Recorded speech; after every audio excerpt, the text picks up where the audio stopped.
comme on voyait au fait dans le Nouveau Testament, les apôtres au fait ont mis en évidence les femmes. Dans chaque chapitre, surtout au tout début, on met en évidence les femmes, on parle des femmes, pour montrer au fait que quand Jésus-Christ est venu, c'est une ère nouvelle qui a commencé. Une ère nouvelle où les femmes aussi sont en action, où les femmes aussi ont quelque chose à faire qui vient du Seigneur. Parce que Dieu, au fait, ne voulait faire aucune différence. Comme au début, on l'a vu, l'égalité 1 plus 1 égale 1 et 1 égale 1 plus 1. Dieu voulait, au fait, que cette égalité soit rétablie, restaurée. Parce qu'il est venu pour sauver tout le monde. Et il voulait vraiment montrer que les femmes aussi avaient un rôle à jouer dans la vie et dans la vie de l'Église aussi. Vous voyez? Parce que nous sommes tous membres de son corps. Que tu sois homme, que tu sois femme, nous faisons partie du corps de Christ. Il n'y a pas de différence. Amen. Amen. Donc dans Jean, alors on va prendre le livre de Jean.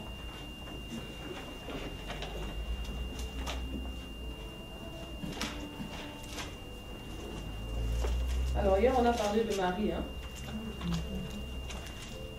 Qui peut me dire ce qu'on a dit sur Marie?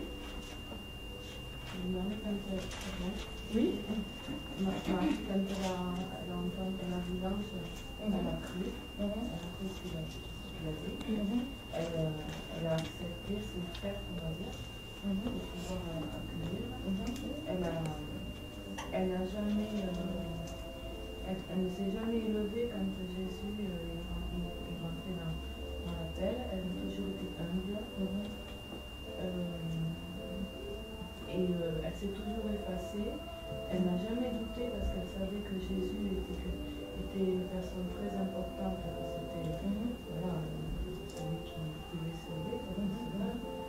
Mais elle s'est toujours mise derrière. Mais elle a, même quand il y a eu le mariage de Cana, voilà, lui il a dit qu'il est une femme, voilà, me dire. Et voilà, elle a dit, et puis elle a simplement dit, faites ce que vous dira de faire. Voilà, donc elle a toujours respecté son fils, elle ne s'est jamais imposée en tant que mère. Voilà. Amen. Dieu soit béni. Ah, quand on reproduit comme ça me fait plaisir. Amen. Vous voyez, au fait, Jean nous a parlé de Marie. Marie, au chapitre 2, c'est les noces de Cana. Donc on l'a vu hier, c'était vraiment merveilleux parce que Marie nous a montré par là, au fait, que c'était sa mère, c'est vrai, certes, mais elle savait s'effacer et laisser la place au Seigneur afin qu'il puisse agir comme il a décidé. Elle n'a pas essayé de l'influencer d'une quelconque manière, non. Vous voyez, nous les femmes, on aime bien influencer pour que les choses se passent comme on le veut. On aime bien mettre toujours notre grain de sel un petit peu pour que, même si on n'influence pas directement, mais indirectement, on va faire quelque chose afin que vraiment ça se passe comme on le souhaite. Vous voyez, mais Marie n'a pas fait ça. Elle a laissé le Seigneur agir comme il le désirait. Et elle a fait jusqu'au bout. Vous voyez? Jusqu'au bout, elle a fait. Alléluia. L'Église catholique veut nous faire croire que Marie influençait le Seigneur d'une quelconque manière. C'est faux. C'est pas vrai. Jamais. C'est Dieu qui décidait. C'est lui-même qui décidait de son propre chef. Amen. Ça, il ne faut jamais l'oublier. Alors, Jean 4 nous parle de la femme samaritaine. On a effleuré un petit peu la femme samaritaine. La femme samaritaine, c'est une femme, moi je veux dire, qui a cru sans forcément avoir entendu parler bien avant de Jésus. Elle savait au fait que les Israélites croyaient au Messie, qu'il y avait quelque chose, mais ce n'était pas sa croyance. Le jour où Jésus s'est présenté à elle au puits et qu'il lui a dit toutes ces choses, elle a cru. D'un cœur vraiment sincère, comme un enfant. Vous voyez? Et le Seigneur veut qu'on soit comme ça. Qu'on puisse croire comme les enfants, sans arrière-pensée. Et cette femme a tellement cru au fait qu'elle est partie propager la nouvelle autour d'elle. Et la Bible dit que tout le village a été sauvé à cause d'une femme. Vous vous rendez compte? Elle est devenue missionnaire. À cause d'elle, tout le village a cru au Seigneur. Vous voyez le rôle qu'a joué cette femme? C'est terrible. Amen. Ça veut dire que nous avons quelque chose à donner. À chaque fois que le Seigneur fait quelque chose pour toi, témoigne. On ne sait jamais. On ne sait pas qui peut croire, qui ne peut pas croire. D'ailleurs, on ne peut pas dire qui va monter au ciel, qui va descendre. C'est le Seigneur seul qui connaît. Mais nous, ce que nous vivons, nous avons l'obligation, si ce n'est pas l'obligation, le devoir, de le partager et de le transmettre autour de nous. Amen. Parce que Dieu a mis ça en nous, en tant que femme. Vous voyez? Et ça, c'est très très important. Parce que qui aurait cru qu'un village de Samarie allait être touché comme ça par le Seigneur? Et ça, c'était même avant que le Saint-Esprit ne vienne. Ils ont été touchés. Est-ce que cette femme pouvait se dire, est-ce que je vais seulement aller prêcher aux femmes? Peut-être que c'est seulement elles qui vont se convertir, qui vont m'écouter. Elle n'a pas fait cette distinction. Hein. Elle a parlé à tout le monde. Elle a parlé aussi bien aux hommes qu'aux femmes. Et ils ont été touchés. Vous voyez? Et après, ils ont dit, on ne croit plus parce qu'on t'a entendu nous dire ces choses. Mais nous croyons parce que nous-mêmes, nous avons vu. Vous voyez? Amen. C'est terrible. On a vraiment des choses à faire dans le corps du Christ. Dieu a besoin de nous. Parce que quand une femme se lève, il y a quelque chose qui se passe. Regardez dans la Bible, hein, toutes les femmes qui se sont levées, quelque chose s'est passé. Parce que le jour où tu vas te lever, c'est Dieu qui va te dire lève-toi. Tu ne vas pas faire les choses de par toi-même, mais tu seras conduit par le Saint-Esprit. Parce que Dieu te dira lève-toi, c'est le temps. Voilà. Et quand on fait les choses par l'Esprit, il y a toujours de l'impact. On récolte toujours. Amen. Amen. Amen. Vous voyez, hier j'ai insisté sur le fait d'être dans l'Esprit toujours. Ne faites jamais les choses par la chair, jamais. La chair va nous perdre, jamais. Dans les décisions que vous prenez, dans les actes que vous posez, soyez dans l'Esprit. Soyez dans l'Esprit. Si tu es dans l'Esprit, tu vas poser des actes spirituels. Tu poseras des actes qui vont porter du fruit. Comme cette femme samaritaine. Elle n'a pas regardé aux coutumes. Hein. Elle n'a pas regardé à son apparence. Ah, moi je suis une femme où j'ai beaucoup de maris. Je suis une femme, je ne sais pas. Elle n'a pas regardé à elle-même. La Bible dit qu'elle était à son 6e mari. Et celui qui était son mari actuel, ce n'était pas le sien. C'était celui de quelqu'un d'autre. Donc quand elle allait parler, on n'allait même pas l'écouter. Mais elle a fait fi de tout ça. Elle s'est dit non. Celui que j'ai entendu là, je ne peux pas rester comme ça sans en parler. Il faut que j'aille et que je dise ce que j'ai vécu. Elle est partie, elle a proclamé. Elle n'a pas eu peur. Amen. Amen. Elle n'a pas eu peur. Il y a des choses qui nous bloquent. Vous voyez? On se regarde, on se dit, mais c'est pas pour moi. Qu'est-ce que je vais aller parler? Tu commences déjà à citer ta famille. Ma famille. Hein? Tu commences déjà à regarder ta famille qui est la plus petite du village, je ne sais pas où. Après, tu dis, je suis noire, ou je suis blanche, ou je suis ceci. Qu'est-ce que je vais aller dire à qui que ce soit? C'est pas possible, je ne peux pas. Non. Si tu regardes à Jésus, tu pourras tout. Parce que c'est lui qui te donne la capacité de.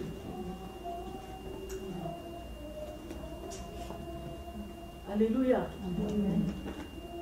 Cette femme samaritaine a été très courageuse. Très courageuse.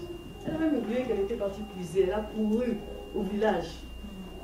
Imaginons, hein, elle court au village, elle commence à crier, ah, venez, il y a un homme qui m'a tout dit, venez. Mais quelle audace. Les gens devaient chuchoter, ah, c'est elle, la femme de mauvaise vie, comme on aime bien dire. C'est elle, hein, c'est elle. Écoutons un peu ce qu'elle va nous dire. Ils ont été touchés. Amen. Dieu est celui qui transforme les situations. Si aujourd'hui tu es une femme de mauvaise vie, il va te transformer. Tu seras une femme de valeur. Parce que tu ne peux pas venir au Seigneur et rester telle que tu es. Cette femme ne pouvait pas rester telle qu'elle était, jamais. Dieu est celui qui transforme. Amen. Vous voyez? Il est celui qui transforme. C'est pour ça, viens tel que tu es. Le Seigneur va te transformer. Bien évidemment, il faut se laisser transformer. Si tu acceptes, eh bien, tu seras plus tel que tu es là aujourd'hui. Amen. Amen. La femme samaritaine. Amen. Amen. Vous voyez, on va parler d'une autre femme.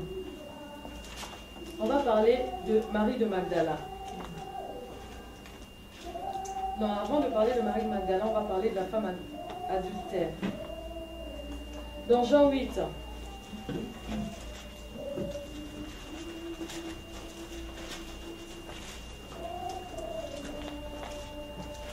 On a parlé un petit peu de ça hier sans lire. Hein? Jean 8 à partir du verset... On va lire jusqu'à 1. À partir du verset 1 jusqu'à 11. Jésus se rendit à la montagne des Oliviers. Dès le matin, il alla de nouveau dans le temple, et tout le peuple vint à lui. S'étant assis, il les enseignait.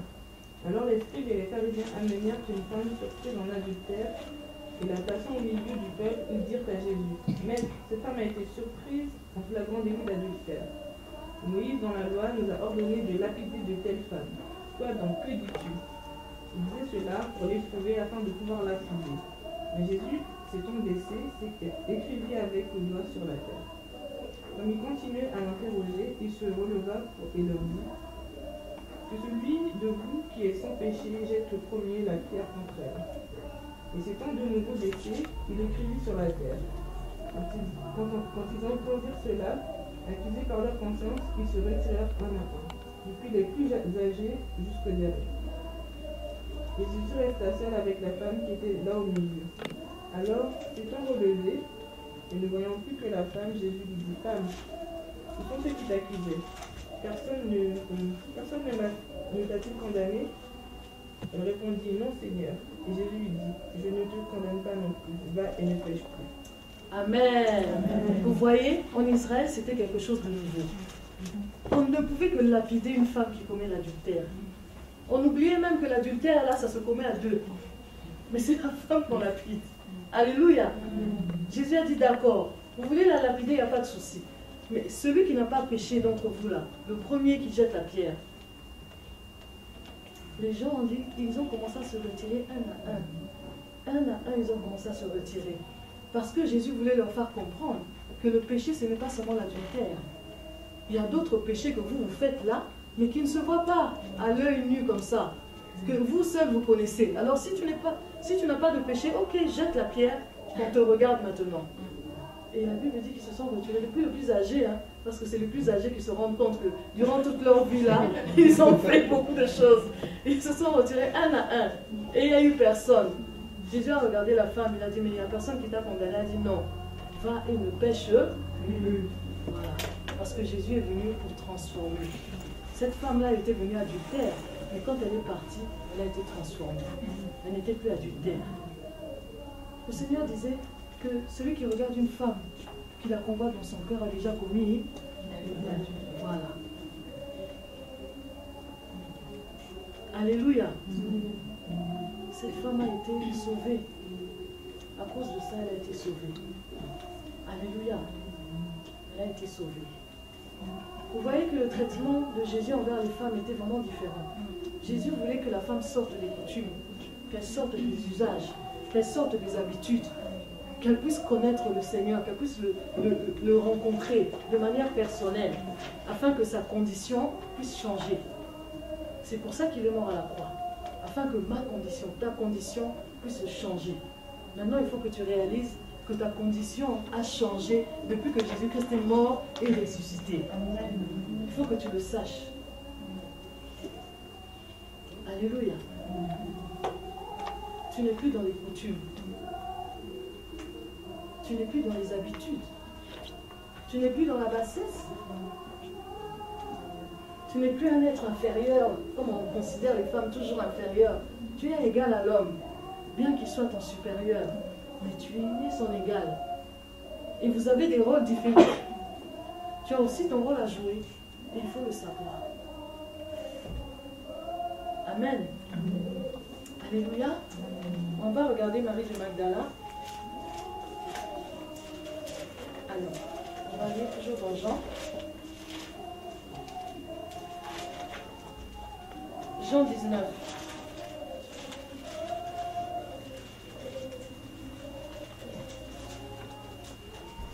On va lire le verset 25.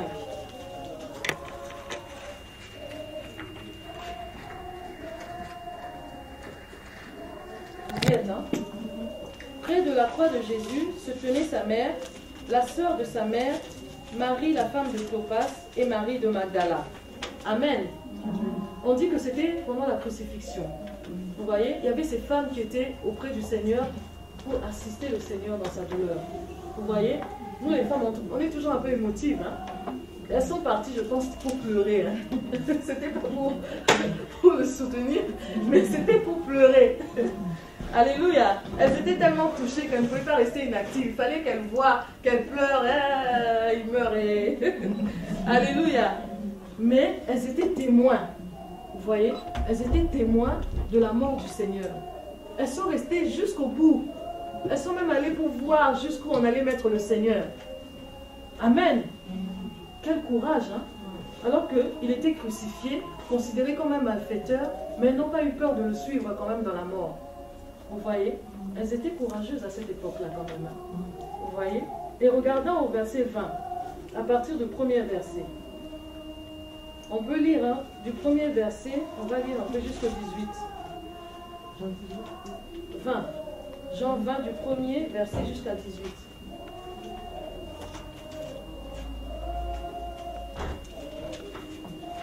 Alors, une femme courageuse, on va faire la lecture. Le premier jour de la semaine, Marie de Magdala se rendit au sépulcre dès le matin, comme il faisait encore obscur, et elle vit que la pierre était ôtée du sépulcre. Elle courut vers Simon-Pierre et vers un autre disciple que Jésus aimait, et leur dit: Ils ont enlevé du sépulcre le Seigneur, et nous ne savons où ils l'ont mis. Pierre et l'autre disciple sortirent et allèrent au sépulcre. Ils couraient tous deux ensemble. Mais l'autre disciple courut plus vite que Pierre et arriva le premier au sépulcre. S'étant baissé, il vit les bancs qui étaient à terre, cependant il n'entra pas. Simon-Pierre, qui le suivait, arriva et entra dans le sépulcre. Il vit les bancs qui étaient à terre, et le linge qu'on avait mis sur la tête de Jésus, non pas avec les bandes, mais plié dans un lieu à part. Alors l'autre disciple, qui était arrivé le premier au sépulcre, entra aussi, et il vit et il crut, car il ne comprenait pas encore que selon l'Écriture, Jésus devait ressusciter des morts. Et les disciples s'en retournèrent chez eux. Cependant, Marie se tenait dehors près du sépulcre et pleurait. Comme elle pleurait, elle se baissa pour regarder dans le sépulcre. Et elle vit deux anges, vêtus de blanc, assis à la place où avait été couché le corps de Jésus, l'un à la tête, l'autre aux pieds. Et ils lui dirent: Femme, pourquoi pleures-tu? Elle leur répondit: Parce qu'ils ont enlevé mon Seigneur, et je ne sais où ils l'ont mis. En disant cela, elle se retourna et elle vit Jésus debout. Mais elle ne savait pas que c'était Jésus. Jésus lui dit: Femme, pourquoi pleures-tu? Qui cherches-tu? Elle pensant que c'était le jardinier, lui dit: Seigneur, si c'est toi qui l'as emporté, dis-moi où tu l'as mis, et je le prendrai. Jésus lui dit: Marie. Elle se retourna et lui dit en hébreu: Rabouni, c'est-à-dire maître. Jésus lui dit: Ne me touche pas, car je ne suis pas encore monté vers mon Père. Mais va trouver mes frères et dis-leur que je monte vers mon Père et votre Père, vers mon Dieu et votre Dieu. Marie de Magdala alla annoncer aux disciples qu'elle avait vu le Seigneur et qu'il lui avait dit ces choses. Amen. Amen. Vous voyez, après la mort du Seigneur, on a dit que de bon matin, je pense même que ce jour-là, elle n'avait pas dormi, hein, pour attendre le matin, là, pour aller au sépulcre. On a dit de bon matin, Marie de Magdala se rendit au sépulcre. Elle avait l'intention d'embaumer le corps, hein, de l'arranger un peu et tout ça. Elle vient, elle trouve qu'il n'y a personne, on a enlevé le Seigneur. Elle, pour elle, on a enlevé le Seigneur. La première chose qu'elle a faite, c'est qu'elle courut. Si vous lisez la Bible, au verset 2, elle courut trouver l'apôtre Pierre et l'autre disciple que Jésus aimait. Vous voyez, au fait, la femme doit toujours reconnaître sa place. Elle savait au fait qu'il y a une autorité au-dessus d'elle. C'était l'apôtre Pierre. Dieu avait choisi Pierre pour bâtir l'église, pour construire quelque chose. Et au fait, elle s'est soumise à cette autorité tout simplement en allant en premier le lui dire. Pierre a couru lui aussi, hein? Il est parti vérifier si c'était vrai. Alléluia. Il est parti pour voir, est-ce que cette femme ne dit pas n'importe quoi. Il a couru lui aussi, il a vu les choses telles qu'elles étaient. Vous voyez? Mais nous, comme on est émotifs, elle a commencé à pleurer. Et elle a vu quelqu'un, elle continue à pleurer. Dites-moi où vous l'avez mis. Dites-moi où vous l'avez mis. Vous voyez le cœur de la femme. Toujours sensible, la sensibilité. Et Dieu apprécie ça. Hein, quand c'est dans le bon sens, bien entendu. Vous voyez, Dieu a tellement apprécié, il a vu qu'elle souffrait vraiment. Parce qu'elle était inquiète, elle voulait savoir qu'est-ce qui s'est passé. Et le Seigneur s'est révélé à elle. C'est la première personne à qui Dieu est apparu après sa mort. Une femme. Vous voyez? Dans le jardin, c'est la femme qui a péché la première. Et quand il meurt et ressuscite, il se révèle d'abord à la femme. Vous voyez? C'est le signe que le Seigneur nous a vraiment pardonné. C'est le signe que le Seigneur veut vraiment faire quelque chose avec la femme. Qu'il est passé à autre chose. Que c'est une nouvelle ère qui commence. Il aurait pu aller se révéler aux pharisiens, aux scribes. Nicodème cherchait le Seigneur et il aurait pu lui apparaître, puisque Nicodème savait qu'il était mort. Vous voyez? Mais c'est une femme qui se montre. C'est une femme. Il lui dit, va dire à mes frères que je suis ressuscité. Il lui dit même tout ce qui se passe. Là, je vais vers le Père. Ne me touche pas parce que je ne suis pas encore monté vers le Père. Je vais vers le Père, mais je reviens vers vous. Va leur dire que j'arrive. Alléluia. Il lui confie une mission. Tu vas dire à cette femme, il fallait qu'elle se taise. Il ne fallait pas qu'elle obéisse au Seigneur parce qu'elle est une femme. Vous voyez? Là, on peut dire, vaut mieux, est-ce que jugez vous-même, est-ce qu'il faut obéir à Dieu ou obéir aux hommes? Ou regarder la coutume, ou regarder ce qu'on est réellement? Vous voyez? La Bible dit que le Seigneur ne fait exception de personne. Quand Dieu t'envoie, il t'envoie. Que tu sois, même un âne, hein, il peut utiliser, on a vu, non? Dans la parole. Un âne qui commence à prophétiser, qui parle. Dieu est mystérieux. Il peut utiliser qui il veut, comme il veut, quand il veut. Amen. Et il a dit à Marie, va dire à mes frères. Mais quelle était la réaction des frères en question, hein, quand Marie est venue? On va le lire, hein, dans Luc. Alors, quand les frères sont venus là, quelle a été leur réaction? Luc 24. Luc 24, à partir du verset 9. De 9 jusqu'à 11. À leur retour du sépulcre, elles annoncèrent toutes ces choses aux 11 et à tous les autres. Celles qui dirent ces choses aux apôtres étaient Marie de Magdala, Jeanne, Marie, mère de Jacques, et les autres qui étaient avec elle. Ils tinrent ces discours pour des rêveries, et ils ne crurent pas ces femmes. Amen. Ils ont dit qu'elle est en train de rêver. Non, c'est écrit, mais ils prirent leur discours pour des absurdités. C'est encore pire. C'est absurde. Comment Jésus peut ressusciter, voyons. Alléluia. Ils ont oublié, au fait, toutes les années où ils étaient avec eux, où ils étaient avec le Seigneur, où il leur parlait de ça. Ils ont oublié tout ce que Jésus avait dit. Tout, ils ont oublié. Il y en a qui sont retournés à la pêche, il y en a qui sont retournés à leurs occupations. C'était compliqué. Alléluia. C'était compliqué. Ils ont dit, mais non. Comme les femmes n'ont pas l'habitude de parler, les femmes, tout ce qu'elles disent, ça va rentrer, ça va sortir. Qu'est-ce qu'elles peuvent nous dire de bon? Ce ne sont que des rêveries, c'est leurs sentiments qu'elles éprouvent envers le Seigneur. Elles ont envie qu'il revienne. Donc, sûrement elles ont vu un fantôme là-bas, elles sont en train de dire que Jésus est ressuscité. Vous voyez? C'est terrible. Même au verset 24, si vous continuez, vous allez voir les disciples d'Emmaüs quand ils parlaient. Ils ont rencontré le Seigneur. Le Seigneur leur disait, pourquoi vous êtes triste comme ça? Ah non, parce que vous n'êtes pas au courant, mais toi tu es à Jérusalem ou pas? Tu ne sais pas ce qui s'est passé? Qu'est-ce qui s'est passé? Oh, mais Jésus-Christ de Nazareth, homme puissant, prophète, il est mort. Et certaines femmes, hein, vous savez comment ils ont parlé, hein, certaines femmes ont dit qu'il n'était pas vraiment mort, qu'il était ressuscité. Et puis Jésus leur a dit aux hommes, l'ont à comprendre. Vous voyez? Les femmes ont une facilité à croire terrible par rapport aux hommes. Vous voyez? Et cette sensibilité, Dieu veut l'exploiter. Dieu veut exploiter cette sensibilité pour que nous puissions rentrer dans ses profondeurs. Vous voyez? Maintenant, ça dépend de nous. Ça dépend de nous. ce que je disais, la plupart du temps, on est dans la distraction. On est dans les rêveries. Hein? C'est pour ça qu'on dit les femmes rêver. Parce que souvent, les femmes, elles rêvent. Elles imaginent des choses. Et bien, c'est comme ça qu'on nous qualifie. Mais le Seigneur veut utiliser ça pour son royaume maintenant. Cette sensibilité-là, afin que tu puisses être sensible aux choses de l'esprit. Sensible à sa parole. Sensible à sa révélation. Tu vois? C'est normal que l'homme ne croit pas. Parce qu'en ce temps-là, la femme était mise de côté. La femme n'avait même pas droit à la parole. Elle vient maintenant te dire, il est ressuscité là-bas.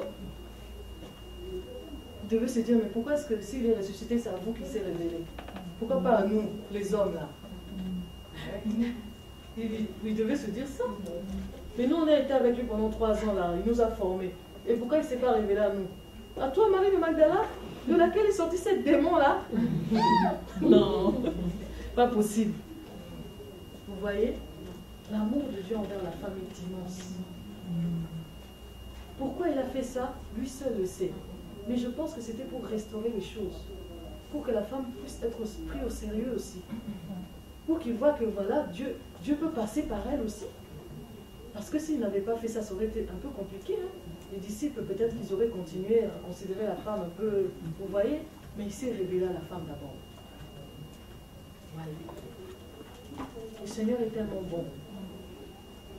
Et quand il disait, allez et faites de toutes les nations des disciples, le jour où il le disait, il disait à tout le monde qui était là, il y avait les femmes aussi. Les femmes étaient là, allez et faites de toutes les nations des disciples. Cette mission-là, c'est à tout le monde. Nous sommes dans l'obligation d'aller et de faire de toutes les nations des disciples. Tu dois faire des disciples, je dois faire des disciples. C'est l'ordre que le Seigneur nous a donné. Alléluia. Alléluia. Amen. Est-ce que vous comprenez là où le Seigneur vous attend maintenant? Le Seigneur vous attend là, là, là. Allez, faites de toutes les nations des disciples. Il faut faire des disciples. Il faut donner ce que vous avez reçu. Parce qu'il n'y a pas de différence entre l'homme et la femme. Il n'y a pas de différence. S'il fait partie du corps de Christ, nous sommes dans le corps. S'il y en a qui a un œil, moi je suis l'oreille. S'il y en a qui a un nez, moi je suis la bouche. Nous avons chacun des fonctions différentes. Mais nous sommes dans le corps. Et quand un corps fonctionne, tous les membres fonctionnent aussi. Donc ça veut dire que toi, en tant que membre, tu dois aussi pouvoir fonctionner. Et comme je disais hier, chacun dans sa fonction. L'œil ne peut pas dire je suis la bouche, ou l'oreille, je suis le nez. Amen. Est-ce qu'on voit là où le Seigneur nous attend? On voit que dans les évangiles, Dieu a beaucoup utilisé la femme, guéri les femmes, il s'est révélé aux femmes, comme on disait hier, sans énigme, sans mystère. À l'homme, il pouvait dire, voilà, comme on disait à Nicodème, si tu ne nais d'eau et d'esprit, tu ne peux voir le royaume des cieux. Naître d'eau et d'esprit. C'était peut-être la première fois qu'il entendait ça. Hein. Je suis sûre. Naître d'eau et d'esprit. Mais à la Samaritaine, il lui dit, je suis la vie. Si tu crois en moi, des sources d'eau, parce que comme elle dit, nous puiser l'eau, des sources d'eau jailliront en toi jusqu'à la vie éternelle. Et qu'est-ce qu'il disait à Marie et à Marthe là-bas? Je suis la résurrection et la vie. Celui qui croit en moi ne mourra jamais. Et il n'a pas dit aux hommes. Hein. Au fait, il se révélait tel qu'il était.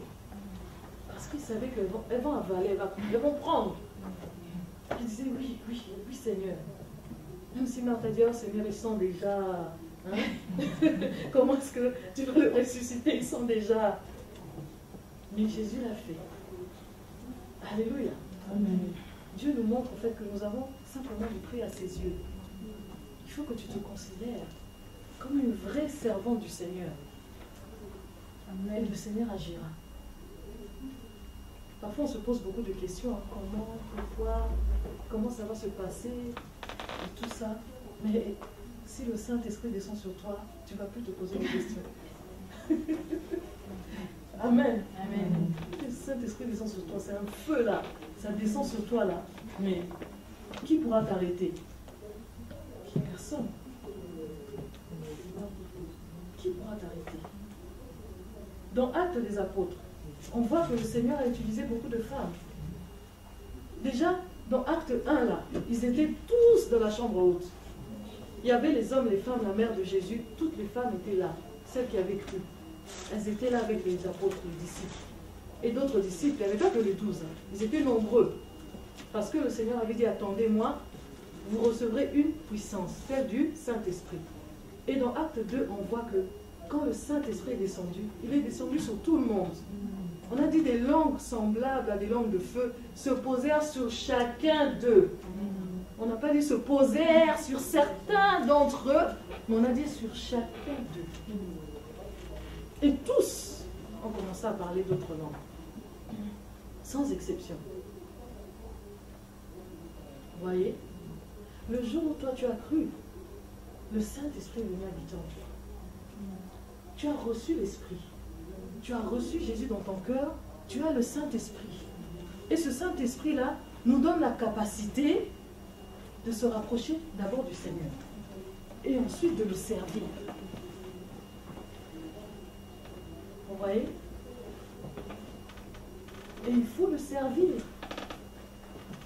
Parce que comment le monde sera touché si on laisse la place qu'aux hommes? Certes, ils font le travail, mais la Bible dit qu'il y a très peu d'ouvriers. Le Seigneur a besoin de tout le monde dans la maison. Tout le monde doit travailler. Les femmes encore plus. Amen. Amen. On doit travailler. Amen. Amen. Bien sûr, il y a des femmes qui travaillent mal. Hein, quand on voit dans Acte 5, Ananias et Saphira, là. Ah, elle m'a déçue, Saphira, quand même. Hein. Amen. Elle s'est convenue avec son mari dans le mal.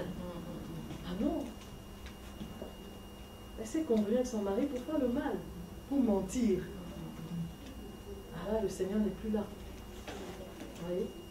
Quand on regarde Actes des Apôtres, on voit aussi Priscille et Aquilas. Vous connaissez leur histoire. Priscille et Aquilas, ils ont formé Apollos. Mais la Bible dit que c'est surtout Aquilas, c'est surtout Priscille qui a communiqué ce qu'elle avait reçu. Vous voyez? Donc ça veut dire qu'on a beaucoup de choses à communiquer. Amen. Le Seigneur a mis beaucoup en nous. Amen. On va lire maintenant un verset à polémique. Alléluia. Alors, 1 Timothée 2, 8 à 15. 1 Timothée 2, 8 à 15.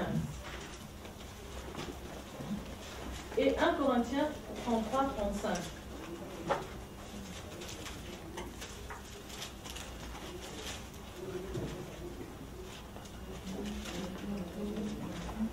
Timothée 2, 8 à 15. Et 1 Timothée 14, et 1 Corinthiens 14, 33 à 35.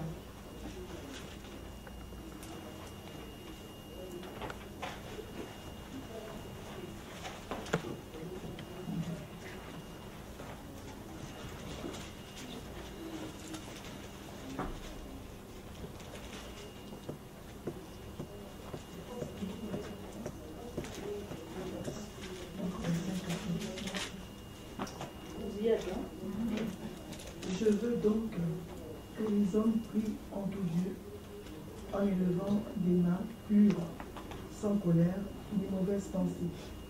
Je veux aussi que les femmes, vêtues d'une manière décente, avec pudeur et modestie, ne se parlent ni de tresse, ni d'or, ni de pierreries, ni d'habits somptueux, mais qu'elles se parlent de bonnes œuvres comme il convient à des femmes qui font profession de servir Dieu. Que les femmes écoutent l'instruction en silence avec une entière soumission. Oui, jusqu'à 15. Jusqu'à 15 ans.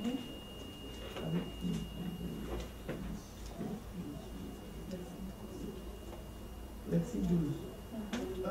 Je ne permets pas à la femme d'enseigner, ni de prendre de l'autorité sur l'homme, mais elle doit demeurer dans le silence, car Adam a été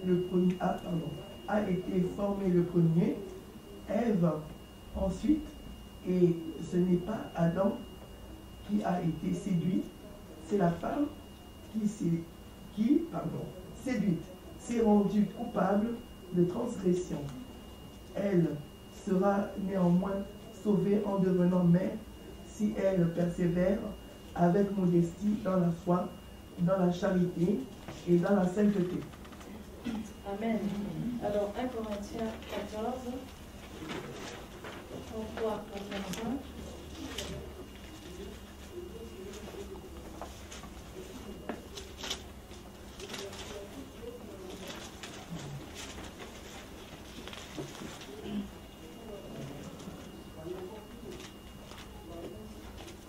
Car Dieu n'est pas un Dieu de désordre, mais de paix.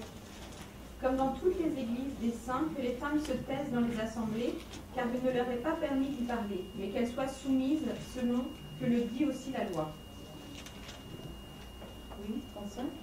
Si elles veulent s'instruire sur quelque chose, qu'elles interrogent leur mari à la maison, car il est malséant à une femme de parler dans l'église.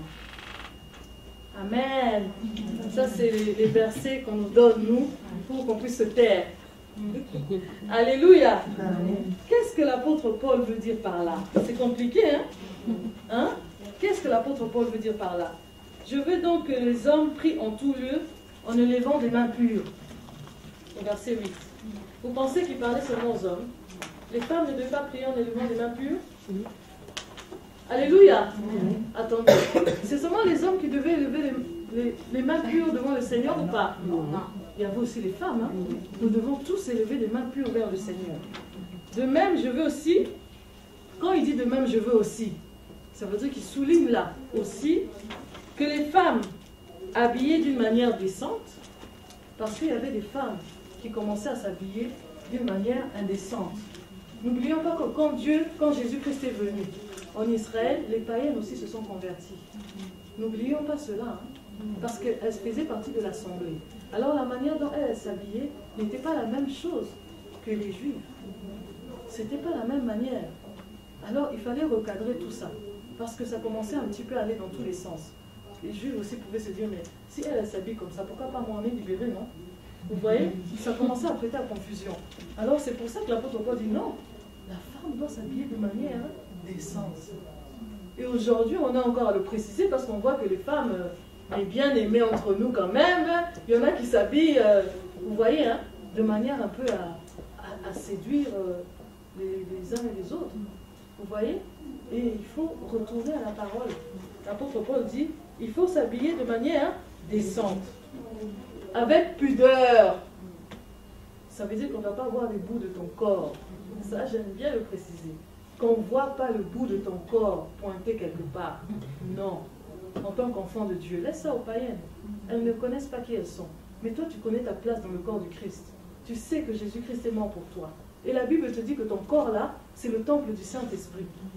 Tu ne peux pas faire n'importe quoi avec ton corps. Parce que ça appartient d'abord à Dieu. Amen. Amen. Il y en a quand ils savent ça, à l'église, elles s'habillent d'une manière, dehors, elles s'habillent d'une autre manière. Parce qu'à l'église, c'est le temple du Saint-Esprit. Dehors, ce n'est plus le temple du Saint-Esprit. Alléluia. Il faut faire très attention à les choses du Seigneur. Vous voyez? On n'a pas à faire des choses double face. Vous voyez? Moi, au travail, il y en a qui me disent « Ah, Maïna, vraiment, il y a 10 ans en arrière, tu n'étais pas comme ça. Tu étais un peu mieux arrangé, tout ça. » J'ai dit « Attends, dis-le, j'étais quoi? Sexy, tu veux dire ?» Non, j'ai pas dit ça, mais vraiment, oui, quand même. Hein? J'ai dit « C'est pas la même chose. » J'ai dit « Maintenant, je sais qui je suis. Avant, je ne le savais pas. » Ah bon, comment ça? Il dit « Oui, je m'habillais parce que je pensais que mon corps m'appartenait. Maintenant, mon corps ne m'appartient plus. De toutes les façons, aussi, je suis mariée. Amen. Maintenant, ça appartient à mon mari. Amen. Ah, mais quand même, tu peux un peu... J'ai dit non, jamais. J'ai dit, ah non. Amen. On est le temple du Saint-Esprit. Si tu connais ta valeur, il y a des choses que tu te permettras même plus de faire. Tu vois? Tu vas mettre quelque chose, tu te sens mal à l'aise, tu dis, oh, j'enlève. Ça vous arrive pas? Mais tu dis, ah, c'est compliqué. compliqué, hein? Ah non, ça va pas là. Tu enlèves. Parce que tu n'es plus n'importe qui, tu ne peux plus faire comme avant. Tu as changé. Et ça plaît au Seigneur, qu'on puisse obéir comme ça à sa parole. Alléluia. Donc, non avec des tresses, de l'or, des perles et des toilettes somptueuses. Somptueuse, ça veut dire donc exagéré, quoi. Donc, de sorte à ce que quand tu sors, on ne voit que toi. Hein? On voit que tu as tous les visages, les regards convergent vers toi. L'apôtre Paul dit non, tu dois rester dans la simplicité. Amen. Parce que ce qu'on doit voir en premier en toi, c'est Christ. Amen. Tu as déjà changé d'identité.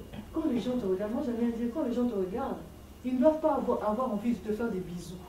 S'ils ont envie de te faire des bisous, t'embrasser, c'est qu'il y a un problème. Il y a un problème, c'est pas normal. Et tu me regardes, moi, enfant de Dieu, tu as envie de m'embrasser. Oh! Ah non? Là, il y a un problème. Si c'est ça, moi, je rentre en jeûne et prière. Ah non! C'est que j'ai encore la séduction. Alléluia. Parce que quand Christ vient, il fait de toi vraiment une nouvelle créature. On ne dit pas qu'il fait progressivement de toi une nouvelle créature. Non, tu as changé. Tu vois? Tu n'es plus la même. Et ça doit se voir aussi dans ton physique. Comme je disais hier, les choses commencent dans l'esprit et ça se manifeste dans le physique. Ça se répercute dans le physique. Vous voyez? Et ça, c'est le travail que l'esprit fait en nous. C'est pour ça que l'apôtre Paul, il le précisait encore parce qu'il y en avait qui n'avaient pas compris. Il fallait qu'il le précise, parce que normalement, ce n'est pas des choses qu'on doit nous écrire quand même. Est-ce qu'on a besoin de te dire, habille-toi décemment? Mais il écrivait parce qu'il y en avait qui étaient encore charnelles, qui étaient dans la chair, elles n'avaient pas compris, ces femmes, qu'il fallait qu'elles s'habillent d'une manière spéciale, parce qu'elles étaient spéciales. Vous voyez? Alléluia. Dieu a besoin de nous, qu'on soit différentes. Alors le verset 10, mais plutôt avec des bonnes œuvres, comme cela convient à des femmes qui affirment honorer Dieu. Voilà, tu vois, donc si tu honores Dieu, tu dois t'habiller de cette manière, tu dois faire des choses comme le Seigneur le veut. Alors, le verset 11, que la femme s'instruise paisiblement dans une entière soumission. Là, c'est compliqué. Pourquoi? Parce que les femmes n'étaient pas instruites.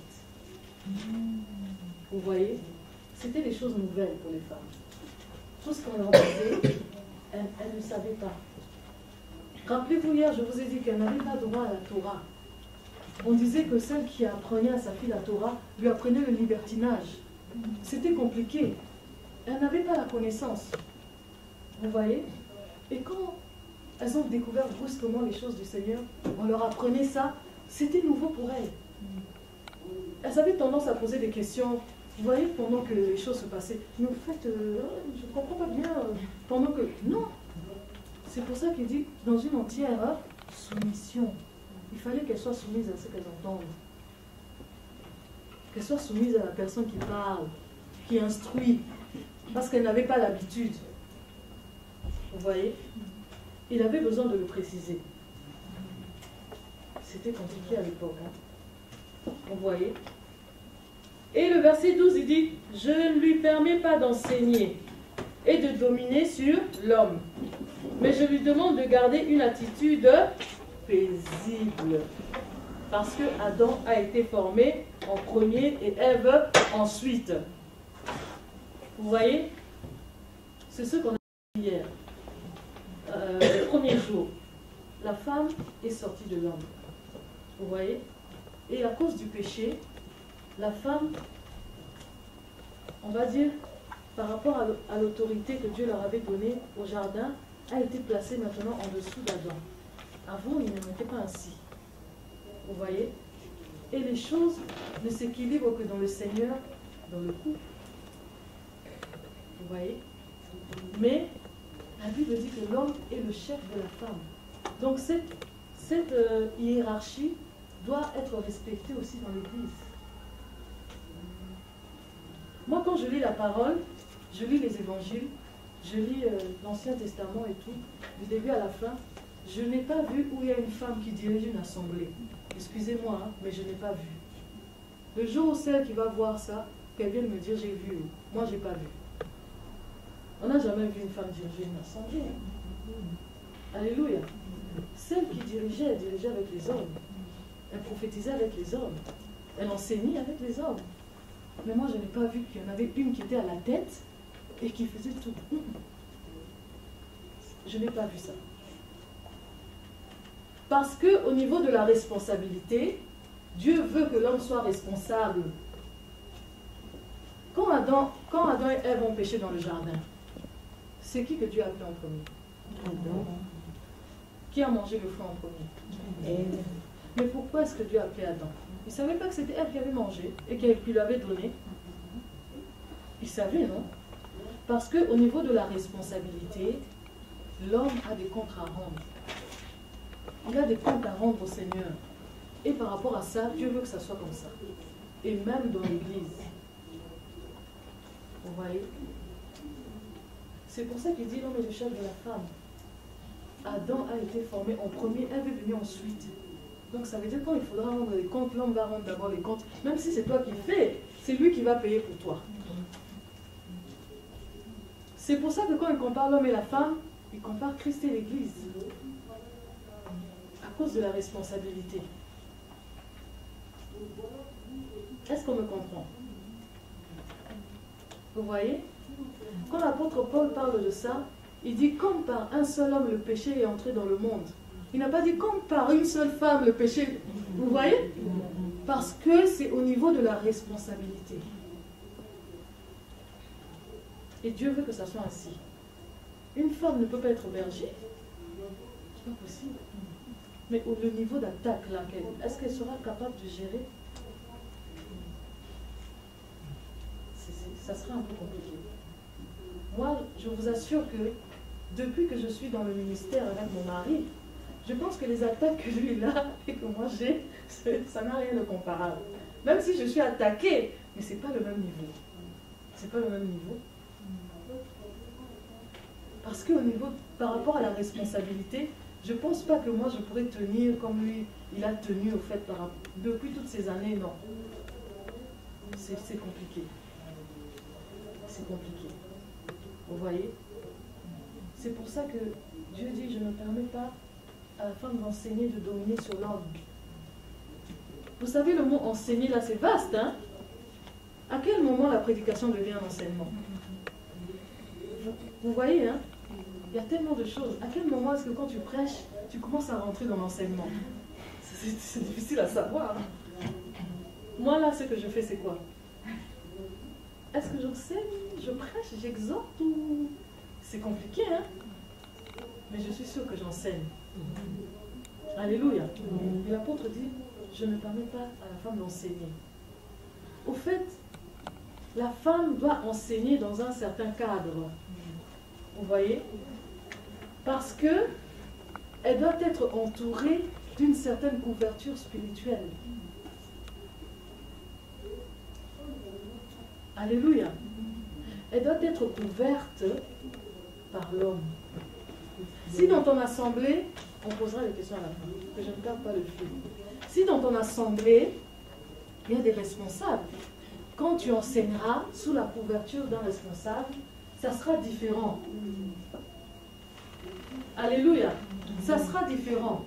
Mais si tu enseignes, tu commences à ouvrir ton assemblée, tu commences à faire toi-même, là, tu sors de la soumission par rapport à l'homme et du cadre dans lequel Dieu veut que la femme demeure. Alléluia. Le Seigneur a établi les choses comme ça. On ne peut pas aller à l'encontre de ça. Vous voyez? D'ailleurs, c'est à l'homme que Dieu va donner les directives à prendre par rapport à une assemblée. Dieu ne pourra pas donner des directives à la femme. Ça, j'en suis persuadée. Alléluia. Est-ce qu'on me comprend? Par rapport à la direction des choses, Dieu va le donner à un homme. La femme donnera des conseils, certes, des conseils très très profonds, mais jamais elle va diriger d'elle-même avec une pleine autorité, sans qu'il y ait une couverture spirituelle. Si elle dirige avec autorité, il y aura un homme au-dessus d'elle. Et c'est ce que le Seigneur désire. Parce que nous les femmes, on est vraiment promptes à nous écarter facilement du chemin que le Seigneur a tracé. Et s'il n'y a pas quelqu'un à côté de nous, c'est compliqué. Ça peut aller dans tous les sens. Alléluia. Regardez vous-même, hein, les assemblées où il y a des femmes qui dirigent, où elles sont seules, hein, où je dis seules à diriger. Vous allez voir ce qui se passe en général. Esprit de contrôle, vous voyez? Ça, c'est très fort. Esprit de contrôle. C'est très très fort. Ça se transforme après par l'esprit de Jézabel. Vous voyez? En général, c'est ça. Et le Seigneur veut nous éviter au fait de combattre toute seule, sans personne à nos côtés. La Bible dit 2 balles mieux qu'un. Hein? C'est pour ça. On va lire 1 Corinthiens 14, au verset 31.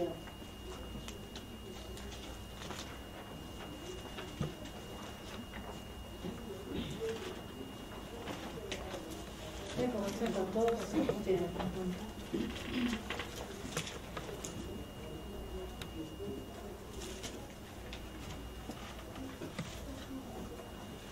Vous y êtes, hein? Alors, quelqu'un peut faire la lecture. Car vous pouvez tous prophétiser susceptiblement, afin que tous soient instruits et que tous soient exhortés. Amen. Vous pouvez tous prophétiser l'un après l'autre. D'un côté, il dit que les femmes se taisent dans l'assemblée. De l'autre, il dit vous pouvez tous prophétiser. Donc finalement, on dit que la femme se taise. Oui, mais elle peut chanter. Chanter, c'est pas comment élever la voix dans l'église. Non, mais elle peut prier. Prier, c'est pas élever dans la voix. Bon, finalement, elle doit se taire ou elle ne doit pas se taire? Vous voyez? Il faut nuancer tout. Et surtout ne pas sortir les choses de leur contexte. Parce qu'un verset comme ça, il faut qu'il soit appuyé par d'autres versets pour attester vraiment que l'histoire doit se passer de telle ou telle manière. Ça, on voit que c'est seulement propre à l'église de Corinthe. Chez les Éphésiens, il ne leur a pas dit ça. À Galate, là-bas, il ne leur a pas dit ça. Mais là, il leur a dit, vous voyez, il leur a dit ça. Vous voyez, on a le droit de prophétiser l'un après l'autre. Vous prophétisez, vous élevez la voix, bien évidemment, dans l'amour, dans la paix, tel que ça se passe. Pour édifier, pour exhorter, pour consoler, pour fortifier. On a le droit de le faire. Alléluia. C'est compliqué. Ne partons pas dans les débats dans tous les sens. Alléluia. Mais on va lire encore un verset. Tite 2. À partir du verset 3. De 3 à 5.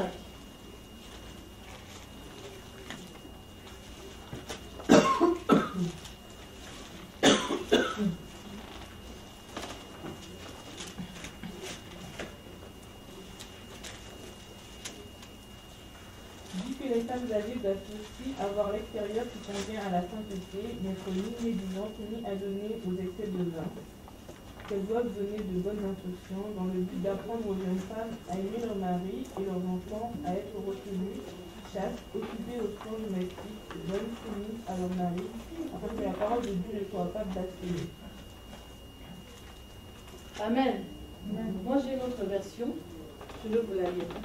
De même, les femmes âgées doivent se comporter comme il convient à des servantes de Dieu. Comme il convient à des servantes de Dieu. Ça veut dire que nous sommes des servantes de Dieu. Le Seigneur nous voit comme des servantes. Une servante, qu'est-ce qu'elle fait? Elle sert. Vous voyez? Elle sert. Elle doit servir tel que le Seigneur le désire. Parce que là, il n'est plus question de se taire, mais de servir. Vous voyez? Il faut le servir. Servir, ne pas faire les choses n'importe comment, mais le faire dans la volonté de Dieu et dans le cadre que Dieu a établi pour nous. Ne pas sortir, aller en dehors. Amen. Alors, je continue. Elles ne doivent pas être médisantes, ni esclaves de la boisson, mais enseigner ce qui est bien. Vous voyez? Là, il nous dit enseigner. Donc, ça veut dire que tu dois enseigner autour de toi. Il dit aux jeunes filles, hein, à bien se conduire. Aux femmes mariées, à respecter leur mari. ne soyez pas nombreux. Parce qu'il y en a qui veulent devenir enseignants. Vous voyez? C'est différent quand tu es enseignant et quand tu veux devenir enseignant. Vous voyez, hein? Il y en a qui poursuivent ça de tout leur cœur. Ils veulent absolument devenir enseignants. Non, ne soyez pas nombreux. Car vous le savez, mes frères et sœurs, chez moi on a écrit, hein, mes frères et sœurs, nous serons jugés plus sévèrement. Vous voyez? Donc c'est mis en évidence que nous pouvons le faire.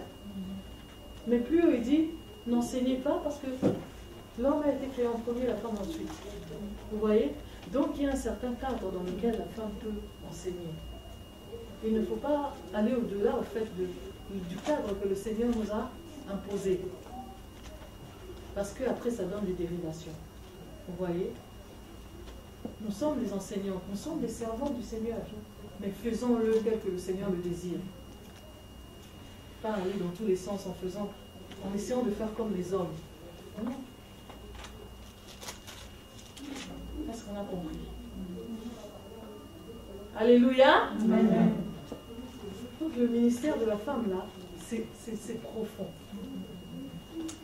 On peut prendre toute une semaine à parler que de ça. Vous voyez? Et quand il dit que la femme doit rester voilée, qu'est-ce que ça veut dire pour vous?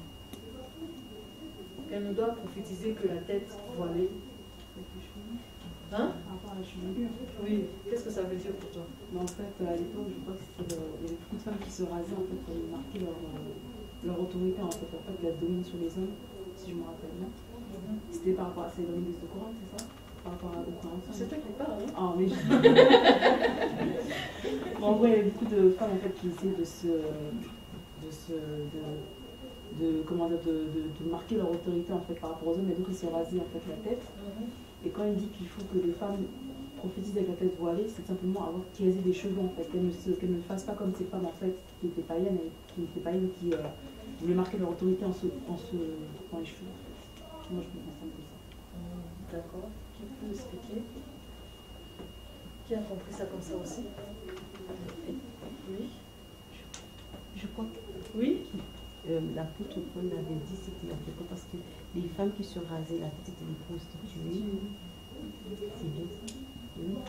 Et donc, pour qu'il puisse avoir une différence entre les femmes qui servent le Seigneur et les prostituées, qu'il ne fallait pas qu'ils se rasent la tête.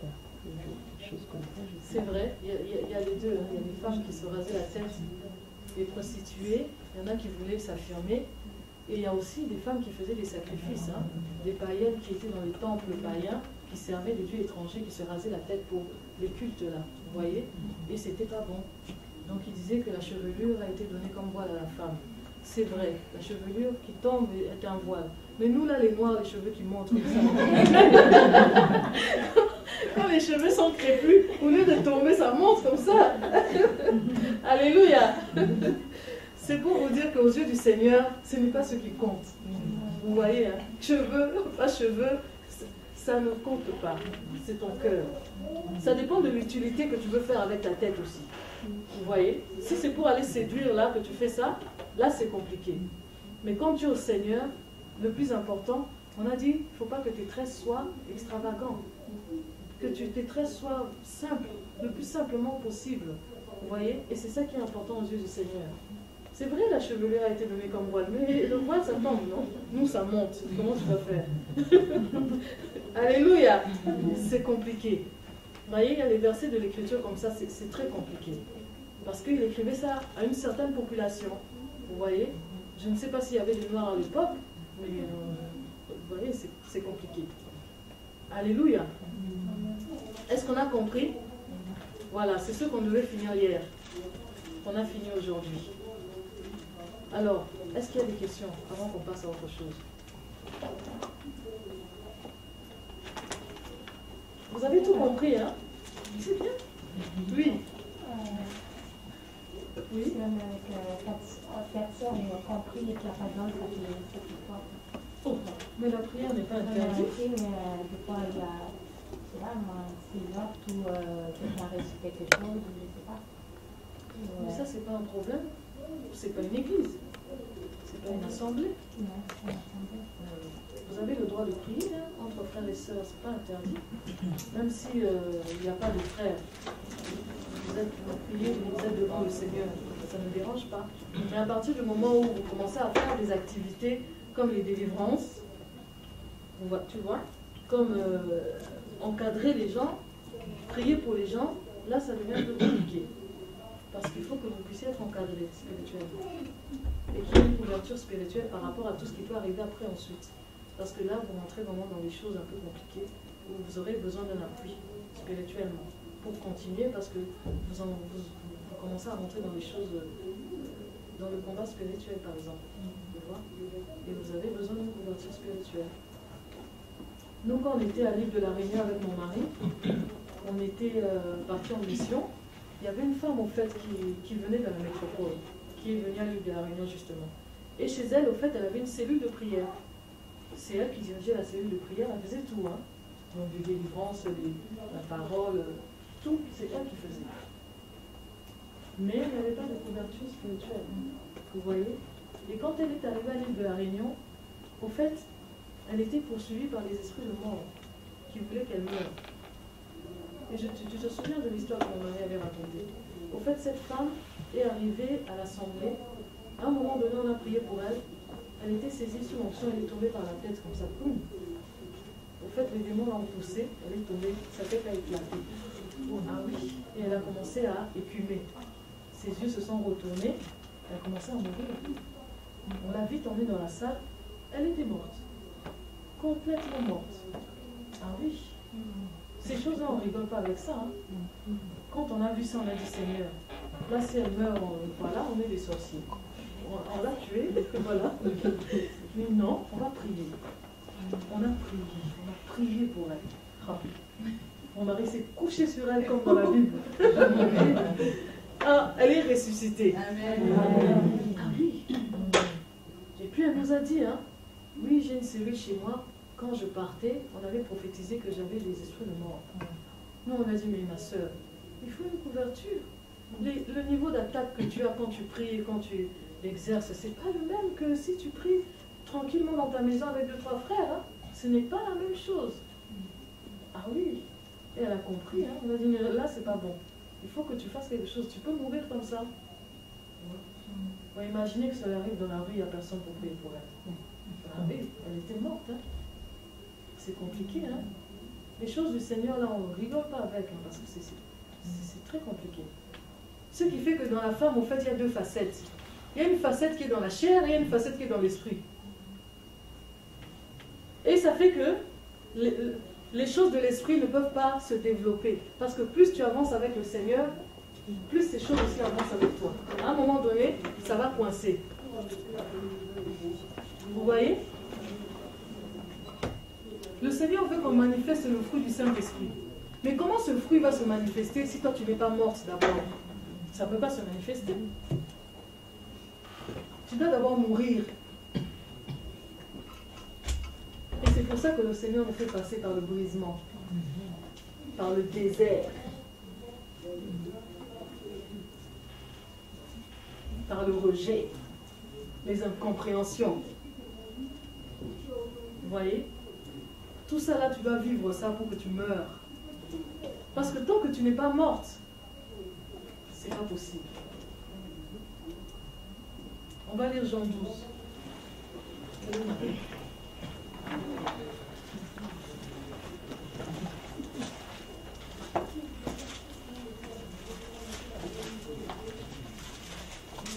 Alors, Jean 12, le verset 24.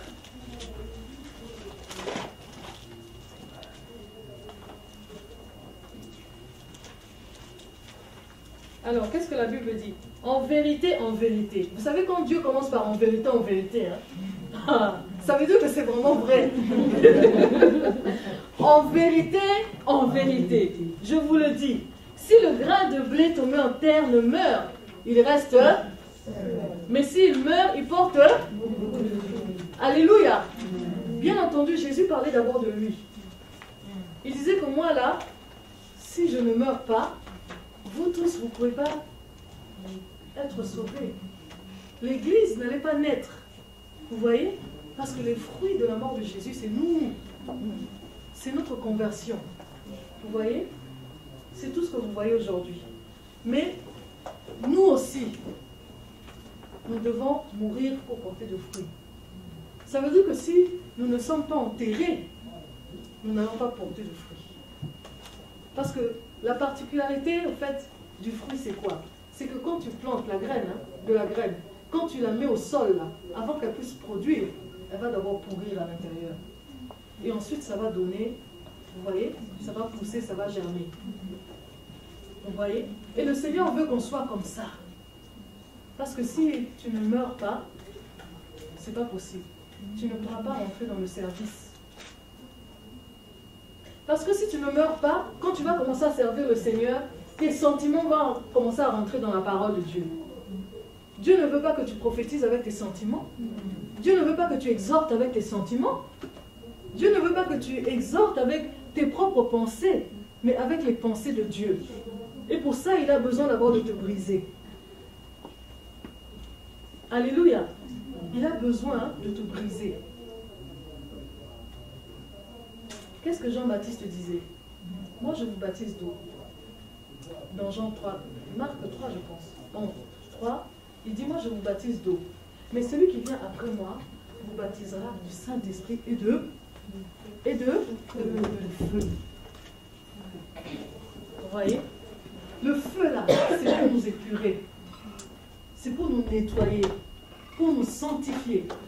Mais il y en a qui ne sont pas prêts à subir ce feu-là. Parce que quand le feu vient, là, on fouille. Vous voyez? Moi, je dis qu'il y a seulement Jésus qui peut être le même hier, aujourd'hui, éternellement. Hein. Si toi, tu es le même hier, aujourd'hui, éternellement, il y a un problème.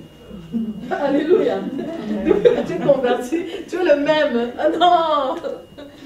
C'est pas possible. Alléluia. Nous sommes appelés à changer. À aller de gloire en gloire. À être transformés par la parole. Plus on lit la parole, plus ça doit nous transformer. Si tu restes toujours la même, avec ton caractère difficile, avec tes idées, avec tes pensées, que personne ne peut te parler, c'est pas possible.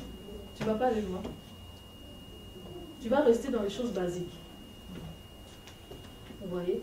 Il faut accepter de mourir. Alléluia. Amen. À moins que tu ne veuilles pas servir le Seigneur. Mais celles qui veulent servir le Seigneur, rentrer dans son appel, tu ne dois plus exister. Tu ne dois plus exister. Ça veut dire que toi, tu ne comptes plus. Ce qui compte pour toi, c'est la volonté de Dieu. Elle doit primer sur tout. Sur tes désirs, sur tes envies, sur tes projets, sur ta maison, sur tes enfants, sur ton mari, sur ton travail. Et ça, là, c'est compliqué. Parce qu'on n'est pas prêt à faire ça. C'est là qu'on voit la différence entre les disciples et l'église d'aujourd'hui.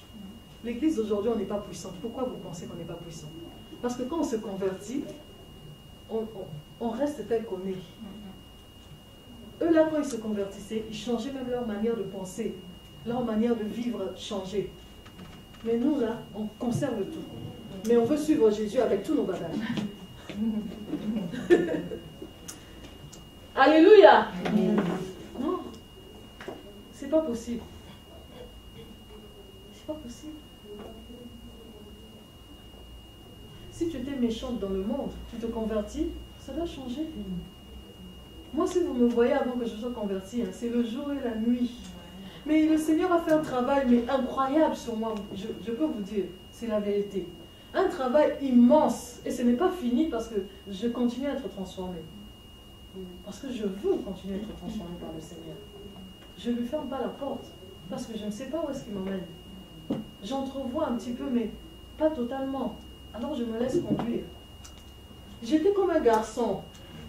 Je vous dis la vérité, les cheveux courts, les jeans, j'étais garçon manqué. Avant moi, il y a un garçon, après moi, il y a un garçon. Donc quand on jouait là, on était confondus. Moi, je grimpais aux arbres, tout ça là. C'était compliqué. Il fallait que j'apprenne à me féminiser déjà. Que je me rende compte au fait que je suis une femme. Moi, je disais à mon père, mais pourquoi je suis une fille? Que je sois un garçon. Alléluia. Le Seigneur m'a transformé à une manière. Aujourd'hui, quand on me regarde, on dit vraiment, le Seigneur a travaillé. Même la manière de parler, j'étais dure dans mon langage, très dure. Parce que j'ai grandi avec les garçons. Je parlais comme les garçons. Je m'en foutais que tu prennes ça mal ou... C'est pas mon problème. Je te balance. Vous voyez? Et cet aspect des choses était resté. J'aimais bien dire ce que je pense. Parler, choquer les gens, ça me plaisait. Parce que je déstabilisais les gens, j'aimais ça. Vous voyez? Mais quand le Seigneur est passé par là, ça ne peut pas rester. Comment tu vas rentrer dans le ministère et tu vas casser tout le monde? C'est pas possible. Comment tu vas prêcher la parole et casser les autres? C'est pas possible. Vous voyez? Si le grain de blé tombé en terre meurt, il reste seul. À moins que tu aies envie de rester seul. Si tu as envie de rester seul, ok, reste tel que tu es. Mais si tu as envie de porter du fruit, tu es obligé de mourir. Tu es obligé de te laisser façonner par le roi de gloire, afin de lui ressembler. Amen. Amen. Amen. La mort à soi-même, c'est quelque chose. Hein? C'est quelque chose qu'on va vivre tout le temps, toujours. Parce qu'on doit continuer à mourir à nous-mêmes tout le temps. À cause du péché, la chair, là, elle vit toujours. Même si elle est crucifiée, mais elle vit quand même. Et elle a des besoins. Tant que ces besoins ne sont pas soumis à l'esprit, on est dans un perpétuel combat. C'est un combat. Mais il y a beaucoup de femmes qui ne changent pas. Les femmes, là, c'est compliqué. Hein? Elles peuvent prêcher la parole, mais le caractère, là, c'est compliqué. Elles vont prêcher la parole aujourd'hui, la personne à qui elle a prêché va la voir se comporter, la personne retourne dans le monde. C'est compliqué. Hein? Vous voyez? Parce qu'elle n'est pas morte. Et nous, c'est difficile. Quand un homme se convertit, c'est pas comme ça. Lui, il va changer tout de suite. C'est vrai, hein? Pourtant, nous sommes les plus sensibles, hein? Mais l'homme va changer plus facilement que nous. Nous, il faut qu'on insiste, qu'on prêche, qu'on... C'est compliqué. Parce que ton caractère doit être à la gloire de Dieu. Quand on parle du fruit du Saint-Esprit, c'est quoi? L'amour, la paix, la patience, la bonté, la bénignité, la tempérance, toutes ces choses. Il faut que ça se manifeste. Il faut que ça se manifeste. On veut rentrer dans le service, mais si tu manifestes pas ces fruits-là, comment tu vas servir le Seigneur? Servir le Seigneur, c'est servir les hommes. Hein? Les hommes te regardent, ils te voient. Comment tu es? Tu veux que ton fils se convertisse? Tu veux que ta mère se convertisse? Ton père se convertisse? Tes amis, tes frères, tes soeurs, tes cousines, ils te voient. Ils te voient. Ils te voient comment tu vis. Et si la manière dont tu vis ne cadre pas avec la parole, tu peux attendre longtemps. Ils ne vont jamais se convertir. Parce que ce n'est pas compatible. Alléluia. La mort. Il faut mourir. Il faut mourir. Moi, c'est dans la douleur que je meurs. C'est dans la douleur. Parce que quand on meurt, là, ça fait mal. Hein? Aïe, aïe. Tu meurs là, ça fait mal, très mal. Voilà. Et le Seigneur va utiliser les gens qui sont à côté de toi pour te tuer. Les personnes qui vont te décevoir là, c'est les personnes qui te connaissent bien là. Parce que si quelqu'un ne te connaît pas bien, il ne peut pas te faire mal. Mais oui, moi c'est mon mari, Dieu a utilisé mon mari pour me briser. Et c'était un brisement terrible. Hein. Moi je pleurais comme ça dans le train. Hein.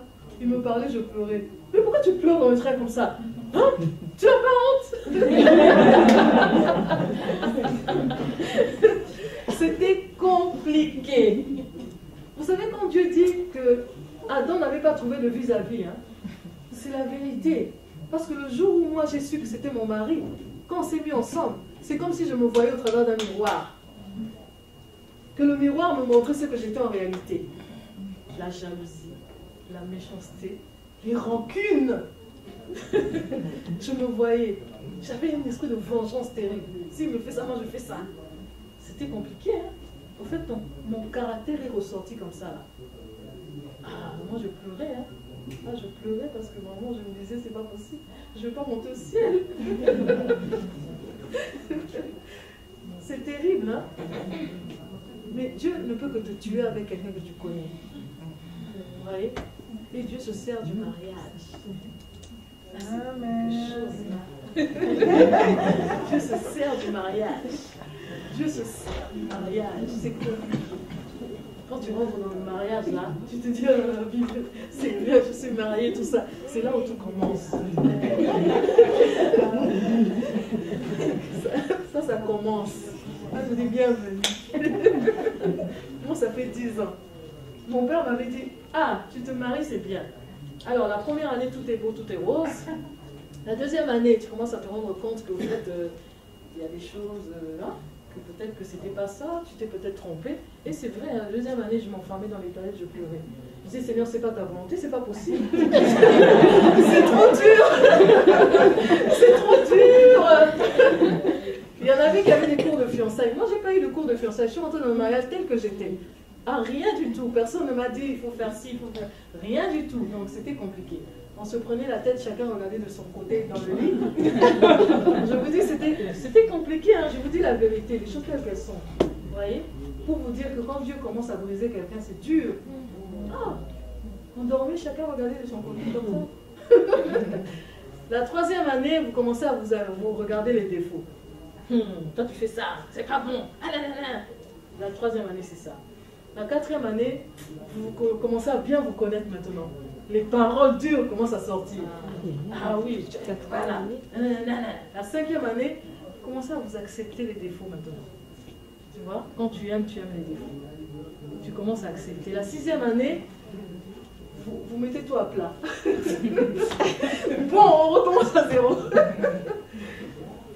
La septième année, là vous commencez maintenant à rentrer dans les bonnes choses. Parce que vous vous êtes accepté, vous connaissez les limites des uns et des autres. Vous voyez? Mon père m'avait tout dit. Après la 8e année, ça commence à couler. La 10e année, oh, mais je te connais chérie, je sais que tu vas faire ça, il n'y a pas de souci. Vous arrêtez même de vous énerver maintenant. Vous savez déjà comment l'autre va réagir. Quand ça arrive comme ça veut dire que le Seigneur est passé par là et que vous avez survécu. Mais si la chair n'est pas morte, la 3e année, vous êtes séparés. Ah oui, parce que c'est tellement dur. Au fait, il faut accepter de se remettre en question. C'est tellement difficile de se remettre en question parce qu'il y a l'orgueil. Vous voyez? Moi, quand je me suis mariée, je prêchais déjà la parole. Vous savez, quand une femme prêche la parole avant d'être mariée, c'est compliqué. Hein? C'est pour ça que l'apôtre dit qu'ils sont mariés. C'est pas pour rien. Mais c'est pas forcé qu'elle soit mariée. Mais c'est préférable qu'elle soit mariée. Parce que les épaules, hein, qu'on le veuille ou pas, hein, c'est pour ça que hier je vous disais que la femme, quand elle a des responsabilités dans le couple, ça commence à changer. Moi, c'était comme ça. Hein. Je me disais, mais qu'est-ce qu'il va me dire? Moi, je connais la parole, je prêche quand même. Vous voyez? C'est compliqué. C'est compliqué. Et l'orgueil doit être brisé. Sinon, c'est pas possible. Ni dans le couple, ni dans l'assemblée. Il faut que l'orgueil soit brisé. Le moi là, moi je, moi ceci, moi cela. En tout cas, le Seigneur m'a appris à mettre le moi là de côté. Alléluia. Amen. Tu veux servir le Seigneur? Souffre. Accepte de souffrir. Tu veux entrer dans son service? Accepte de changer. Accepte de se laisser transformer par le Seigneur et par les personnes qui t'entourent. Moi, je connaissais une sœur qui pleurait tout le temps. Pourquoi tu... Ah, on m'a encore critiqué. Ah, vraiment. Ah, mais qu'est-ce que j'ai? Tout le monde parle de moi. Mais qu'est-ce que j'ai fait? J'étais restée calme. Je lui ai dit, tu sais, hein, le jour où tu accepteras qu'on parle de toi, c'est le jour où ça va s'arrêter. Parce que tant que tu te soucies de la pensée des autres envers toi, ils vont toujours te critiquer. Vaut mieux ce que Dieu pense de toi que ce que les personnes pensent de toi. Et elle a compris. Aujourd'hui, moi, si vous me critiquez, oh, gloire au Seigneur, critiquez, faites tout ce que vous voulez. Tu sais, quand quelqu'un est mort, tu as beau appuyer sur son estomac là, il ne réagit pas. Ça me fait ni chaud, ni froid. La dernière rumeur qui est sortie, il n'y a pas longtemps, on nous a appelé au téléphone. Ah, on a entendu une rumeur vous concernant. Ah bon? Oui, on a appris que la sœur Maïna est sorcière et que le pasteur Hugues l'a mis à la porte. Mon mari me dit, ah, il paraît que je t'ai mis à la porte parce que tu es sorcière. Ah bon? On a rigolé tous les deux. On a rigolé, on a dit, c'est pas possible. Oui, elle est sorcière. Comme elle n'a pas d'enfant, eh ben, tu l'as mis à la porte, tu ne veux plus d'elle. Oh! J'ai dit, ah bon? J'ai dit, on a rigolé, on a dit, c'est pas possible. Vous savez que si tu n'étais pas morte, hein, on te donne le nom de la personne, tu débarques chez la personne. On va régler les comptes. Ah bon, qu'est-ce que tu as dit maintenant? Dis-moi ce que tu as dit. Vous voyez? Ça ne sert à rien. Ça ne sert à rien. Et là, si je fais ça, mon témoignage, Jésus-Christ est blasphémé. Là, c'est terminé. Vous voyez? C'est pour ça que Dieu veut qu'on meure. Dieu veut qu'on meure. La Bible dit quoi? Celui qui aime sa vie, et celui qui la perd, la retrouvera. Accepte de perdre la vie.